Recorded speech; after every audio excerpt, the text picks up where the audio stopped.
Laziness is, you mentioned earlier, you said the word, I feel lazy. It's a feeling, it's an emotion.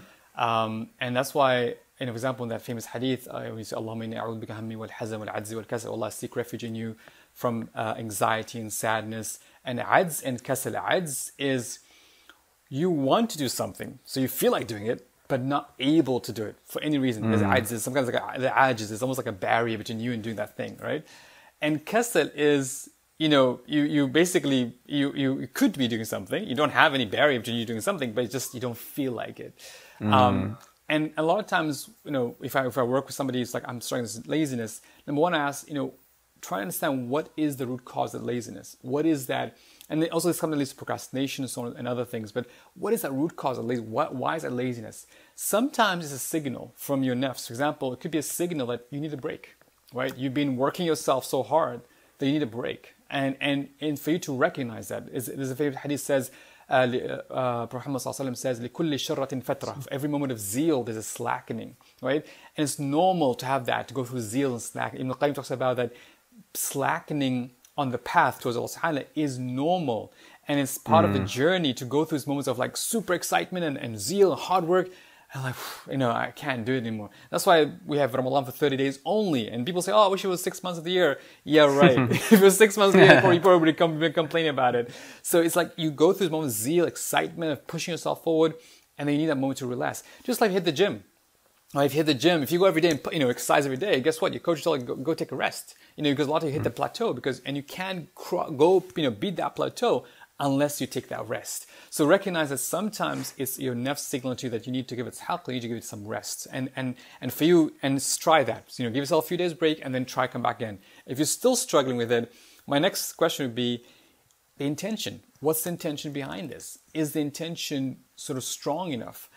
Maybe the intention is like, I don't find a good intention behind this, or it's not aligned to who I am. A lot of people struggle with this, especially if they feel lazy, especially in the corporate jobs, where they perhaps feel like this is not aligned with the values of the company, not aligned with the work, not aligned with what they're doing. And they're really struggling because they're like, I'm trying to do work, trying to be productive, but I just don't feel like it. And I feel like lazy all the time. So check the intention.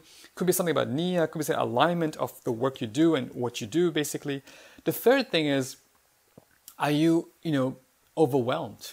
Right? That's another reason why people laziness. They're like, we feel so overwhelmed. They're like, I have so much stuff to do. Like, oh my goodness, I don't know where to start. And that generates lazy because they feel like I'm not going to tackle this. And the best solution to that is to break it down, to say, okay, focus small bits at a time, make some small progress. Because once you start making that progress, that success momentum will carry you forward and help you kind of overcome that sort of mammoth task. So you're trying to write a book, for example, you might be lazy to write a book. It's not that you're lazy, you're just overwhelmed and haven't thought like, how can I break it down to a small manageable piece that makes me feel like I'm making progress, basically. Does that tie in, by the way, with this theory of like make your bed theory kind of thing? Like, you wake up in the morning and just make your bed. Because at least that's something, right? There's a sense of fulfillment there. There's something there that you can say, let me tick the box. Okay, there's a sense of accomplishment there. Let me move on.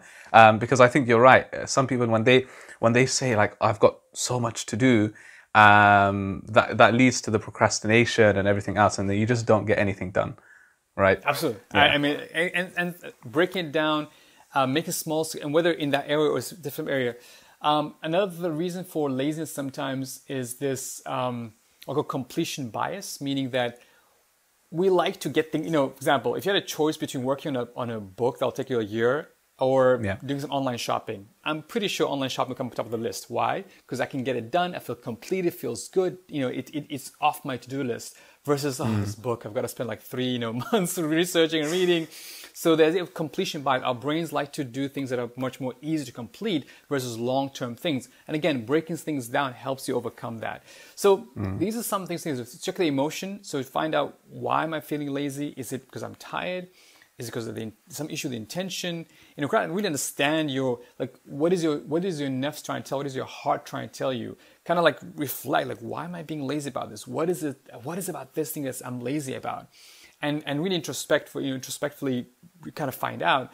And of course, in other words, if you're overwhelmed or feel like it's too much for me, try to break it down. And of course, more important than both of these is make that dua consistent. Like, so ask Allah subhanahu wa ta'ala to, imagine the Prophet Muhammad sallallahu alaihi wasallam seeking refuge in laziness. Like, we seek refuge from shaitan, we seek refuge from debt, we seek refuge from like people overpowering us. He's saying, Allah, protect me from laziness. So it's just like it's like an enemy, because it does block you from being the best version of yourself. It does block you from those intentions.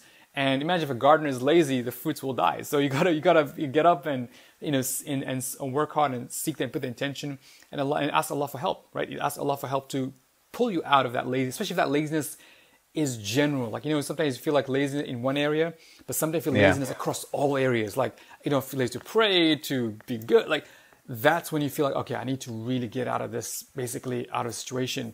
And dua and making the small success momentums helps a lot, inshallah.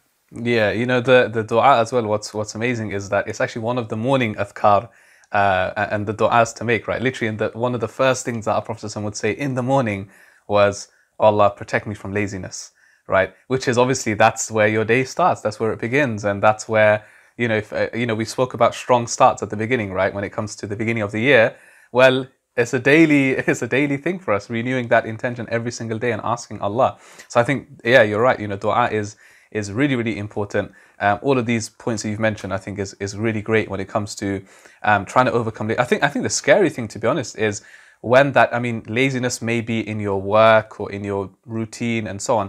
But I think the scary thing is when that laziness kind of seeps through into your spiritual life, and it starts affecting your ibadah, and your acts of worship, where now you're just lazy to even pray salah, you're lazy to, recite Quran. It's scary because in the Quran, like you spoke about the word kasal, and when Allah speaks about the hypocrites in the Quran, He says, when they stand for prayer, qamu kusala, and they would stand in a state of laziness.